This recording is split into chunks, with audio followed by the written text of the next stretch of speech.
banta nang sumiklab ang diktadura. Marami ang natakot at meron ding kumontra. At dito nakilala ang ating kabataan. Kabataang kumilos, walang takot, lumalaban. Laking Bulacan si Constantino Medina, namulat sa sining pagkat nanonood ng PETA.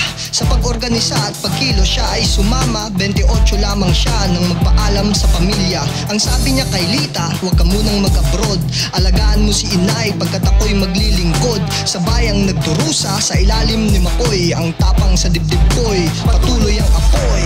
Marami pang kabataan ang aking ikukwento, sina Teresita, Danilo, Edwin at Renato. Kasama nila sa pulong ang batang Constantino nang sila ay palibutan ng mga armadong sundalo. Kinabukasan ay nagulat ang bayan ng San Rafael nang matuklasang sila'y tagtad ng bala ng baril. At mas masakit pa rito, ang pamilya nila mismo, nakuha lang ang bangkay nila sa tulong ng obispo. Tubong Bicol naman si Poloy o Floro Balse, masipag magtrabaho at matalinong estudyante. 2 taong umiwas sa pagiging aktivista, ngunit sa ilalim ng diktadura siya ay nakibaka. Sa kabataang makabayan siya ay naging kasapi, naging sikaman ding nang nilisan niya ang UP. Dinumog siya ng militar sa malayong kanayunan, 23 lamang siya nang masawi sa labanan. Sa Negros kung saan talamak ang kahirapan, maraming sakada ang inabuso ng patakaran. Ito ay nasaksihan ni Joji Paduano, sumali siya sa pagkilos at dito ay natuto.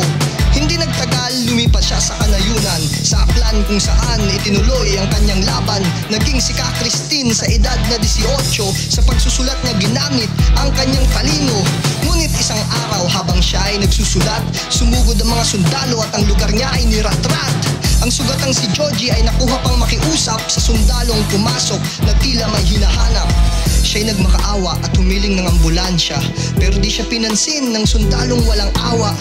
Binawian man ng buhay ang kabataang makabayan, ang mga tulad ni Joji ay di dapat kalimutan. Pagkat sila'y mga martir, mga dakilang lumalaban, dinalay ang buhay para sa ating karapatan. Si Constantino, Amanding, Ka Cristina, ilan lamang mga batang nanindigan sa pagmamahal sa bayan.